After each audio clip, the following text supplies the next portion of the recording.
So just going back, we gather both sides of our mitten together, pull our thread through, and then do some solid over and over stitches at the beginning to make sure it's very secure.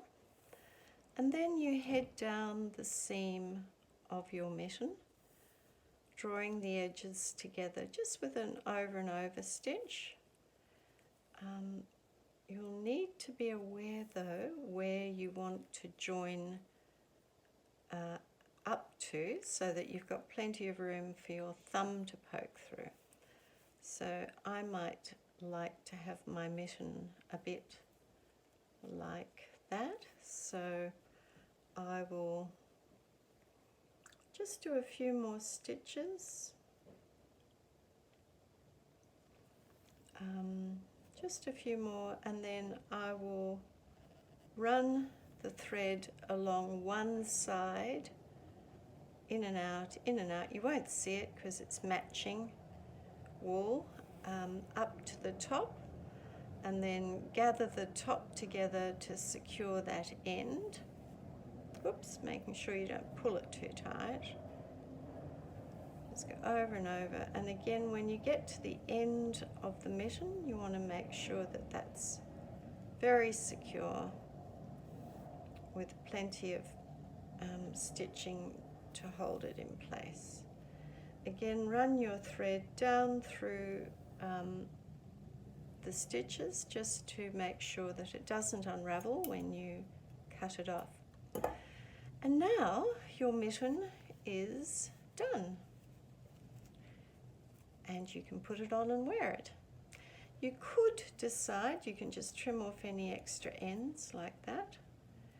You could decide to add a button, and because I love buttons, I've brought along my button box, and I thought I would go through my buttons and see if there were any I might like to add. I actually have some really large buttons, but I don't think that they would look very good. They'll look silly. So it's a matter of finding a button that you think would be nice on your mitten, and deciding what size. I'm sort of liking that size, I think. Oh, I could do that one. I could put it there, but I think I might go for this button and just put it there. Now remember that you may need to make sure you've got two buttons, otherwise you won't have one for your other mitten. To sew on a button, again you secure your thread by going over and over a few times so that the thread won't pull out. Go up through your button, down, just using the holes in the button as your guide. This button isn't actually acting as a button, it's purely decorative. So you can sew it on just in and out, making sure that your hand is on the inside so you don't sew both sides of your glove together, which can be very annoying. And when you feel that the button is secure, I usually go round and round on the outside of a button just to give it a little loop.